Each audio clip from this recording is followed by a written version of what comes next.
Hi, Alan Stratton from As Wood Turns. I recently attended the Rocky Mountain Woodturning Symposium. A lot of great presentations there. One I will focus on today was by John Giem, doing an inlay into a coaster. Well, our club challenge this month is for a tray, so I decided to combine the two and do one project, which is a tray with an inlay in it. But let me explain just a little bit. John used a vacuum chuck on his lathe for the project, and while I have one, but I decided most of you do not have a vacuum chuck, so I would do it just on my lathe. So the inlay is into, it looks like solid wood, but the center piece of wood here is actually 2 layers of cherry thick that have a cross banding with a layer of veneer in between. So this should be a very stable hold plus a walnut rim. So a tray and an inlay, what more could you want? Let's turn it. The first task is to create a pattern. While this could be done with pencil and paper, there are many drawing applications on computers to make this easy. I printed my pattern at full size.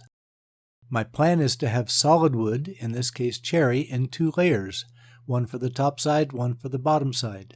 A layer of veneer glued crosswise should provide additional strength and warp resistance, but I'm getting ahead of myself. The 2 boards are cherry, about 3/8 inch thick, sized for the pattern. I glued the pattern to one of the boards and center marks are punched.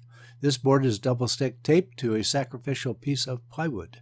After the inlay work, I will flatten the inserts and glue on the veneer and the bottom board in reverse. One takeaway from John's presentation was his use of templates to prepare the inserts. His were masonite, mine were 3D printed. I made a complete set to be ready. These wood inserts being prepared here are the second set, of which I need 2. Faceplates and double-stick tape are key to what will come. I rough cut the inserts at the bandsaw, then each was taped to a faceplate. With faceplates on both the spindle and life center, I can round them off at the same time. These are deliberately oversized. I separate the 2 inserts and mount one with the correct template disc. Live center pressure is all that is needed since the wood is still taped to the faceplate. Now with the spindle gouge, I can start with the bevel riding the template to cut the insert. I want a good fit to the hollow, but I do not want to come back and forth to recut the insert. I also do not want to find out later that I cut the insert too small. With a piece of scrap plywood, I drilled a hole for each size with the same Forstner bits that I will use later for the inlay. This way I can cut 2 nearly identical inserts. Denatured alcohol helps when removing the insert from the faceplate. This process is repeated for each insert disc.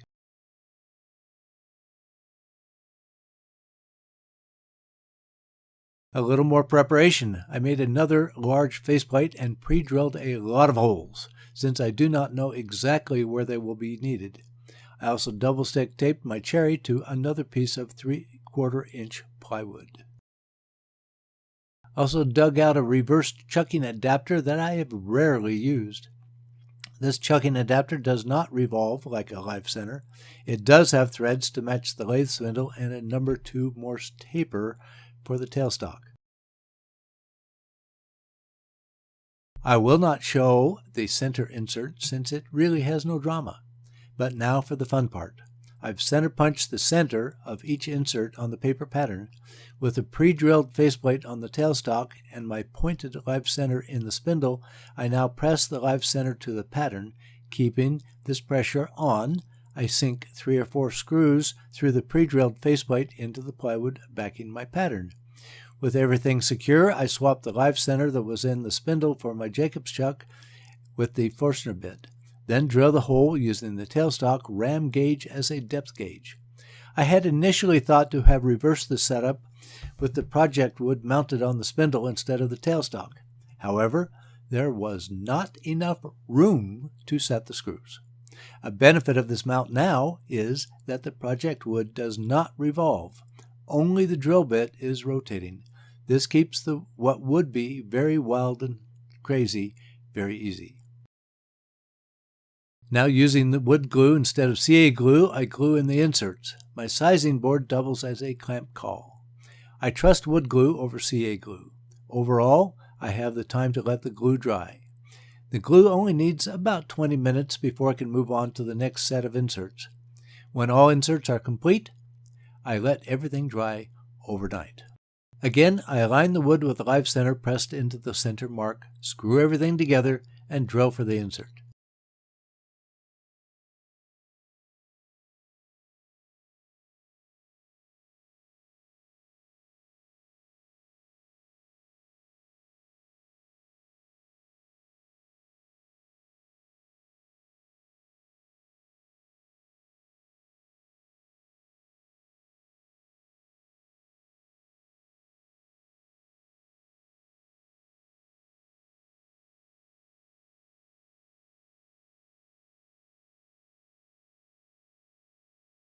And glue this insert. This sequence is repeated for each insert. I do not mind consuming my pattern. I printed the first one. I can print another very easily. I do have a drum sander. I used it to sand off the excess insert height and the paper pattern. I then glued a piece of veneer at 90 degrees for cross banding and a matching piece of cherry. My project now consists of DIY cherry plywood and inserts. Since I had a glue leak between my cherry board and the backing plywood, I had to sand off the backing plywood also. On to making this into a tray. I glued up a 16-segment ring of walnut to serve as a rim. My walnut is double-stick taped to 2 faceplates. Now with a parting tool, I carefully split the ring. When close to cutting through, I release the ram pressure. Splitting the ring this way helps keep both halves mounted to the faceplate and eliminates breakage. Then flatten each half using a round nose scraper and a sanding board.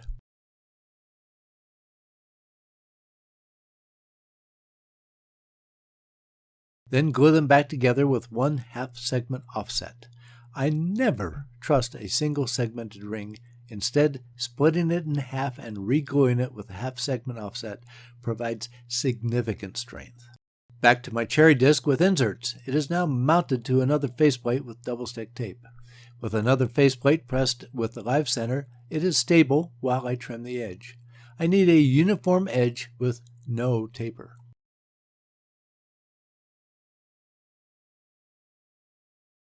The cherry backside of the insert is thick enough to accept a mounting mortise sized for an expansion mount for my largest chuck jaws. I cut a mortise about 1/4 inch deep, then I tapered between about 1 inch from the edge to the mortise. This leaves the mortise only about 1/8 inch deep, or less. Then sand and apply wipe-on poly.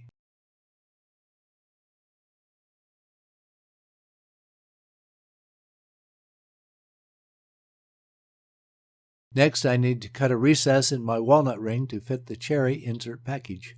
Since now I am cutting a mortise to fit a tenon, this is a difficult way to go. I have to be careful and expand the recess gradually to fit. It would be much easier to fit a tenon to the mortise. But I'm locked in for this order this time. I'm noticing some heavy vibration that I attribute to the double-stick tape bond and to flex from the plywood at this diameter. In my experience, this is frequently a prelude to a nasty catch and subsequent disaster. I must be even more careful.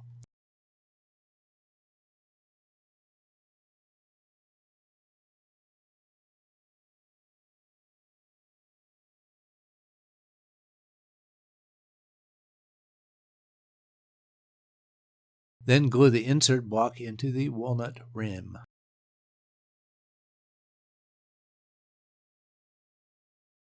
I've flipped everything 180 degrees and removed the faceplate that was holding the segmented ring.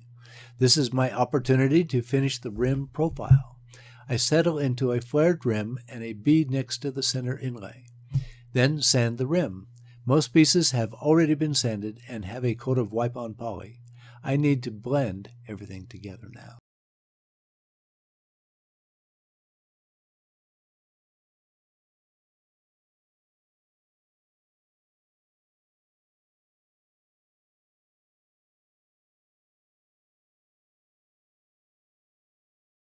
I like my tray, or platter. I like how the inlay worked out and how the rim highlights the tray's center with the inlay. Now that I have completed the project, I think there's a summary to be had here. John, with his vacuum chuck approach, had wood whipping around the lathe while he was drilling it.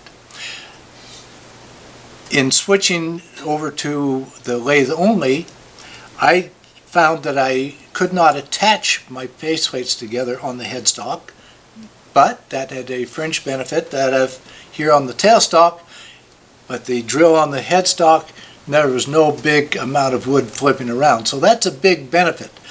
But one more thing from this is that in the end I thought, hey, I have a drill press.